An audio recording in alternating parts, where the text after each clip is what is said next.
रितिका बहुत ही मॉडर्न लड़की थी, लेकिन उसकी शादी एक ऐसे घर में हो जाती है जहाँ सभी बहुत सीधे साधे होते हैं।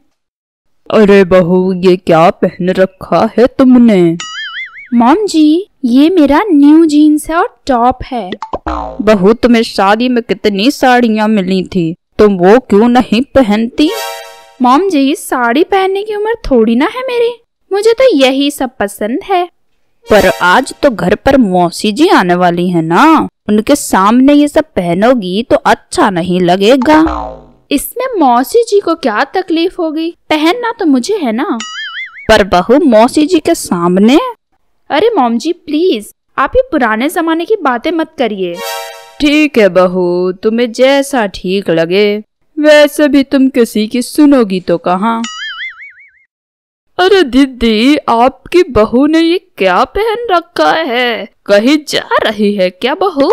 तुम ही पूछो बहू से। आप लोगों को क्या बस साड़ी ही अच्छी लगती है? आपको क्या पता ये सब कपड़े भी कितने अच्छे लगते हैं। मेरी बहू तो साड़ी पहनती है। हाँ, वो थोड़ी ओल्ड फैशन है ना, इसलिए। अब मैं तो ओल्ड फैशन नहीं हूँ ना। बहू, साड़ी पहनना ओल्ड फैशन नहीं होता है। मॉम जी, आप पहनिए ना। आप सब मुझे क्यों बोलते रहते हैं कि मैं साड़ी पहनूं? मुझे नहीं पहननी है कोई साड़ी वाड़ी। हाँ बहू, कोई बात नहीं, मत पहनो। मॉम जी, आप दोनों बैठकर बातें करिए, मुझे थोड़ा काम से बाहर जाना है। ठीक है बहू, वैसे भी मेरी बहन तो 3-4 दिन रुकने ही वाली है, तो हम बातें करते हैं। हाय बहू, ये क्या पहनी हो तुम? अच्छा है ना, 50% सेल में मिल रहा था तो मैंने लास्ट संडे ही खरीद लिया था।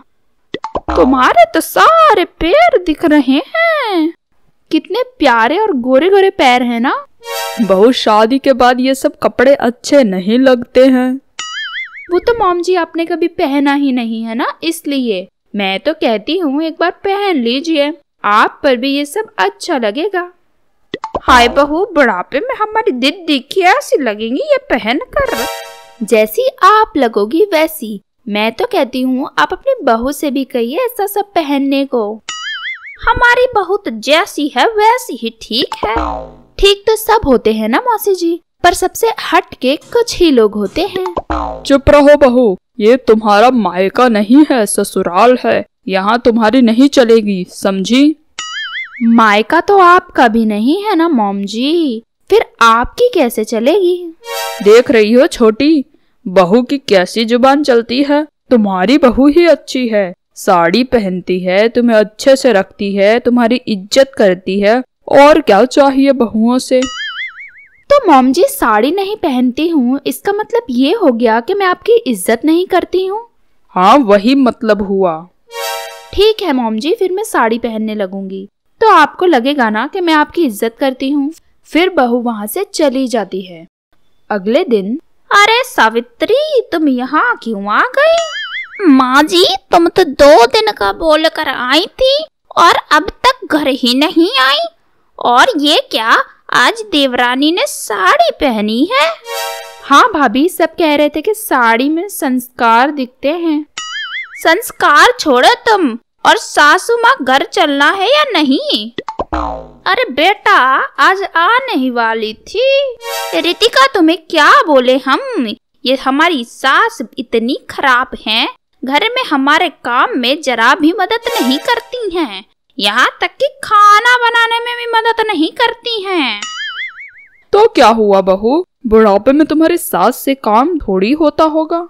आप तो बोलेंगी ही बीच में, क्योंकि खुद तो आप भी कोई काम नहीं करती, सारा काम तो देवरानी ही करती है ना। तो क्या हुआ बेटा, हम लोग अब बुढ़े हो गए हैं। जुबान चलाने में, हुक्म बताने में तो बुढ़ा नहीं है कोई, बस काम की बात आए तो सबका बुढ़ापा पहले आ जाता है। चुप रहो सावित्री। देखो, चली ना जुबान, और मुझे चुप बाद में करवा लेना, पहले घर चलो। मौसी और उसकी बहू वहाँ से चले जाते हैं।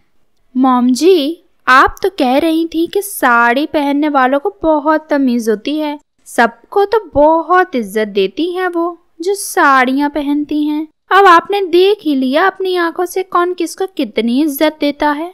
हाँ, मुझे माफ कर दो। अब से तुम्हें जो पहनना है वो पहनो, बस अपनी सास की यूं ही इज्जत करती रहो। फिर सास को समझ आ जाता है कि पहनावे से इज्जत और संस्कार का कोई लेना देना नहीं है।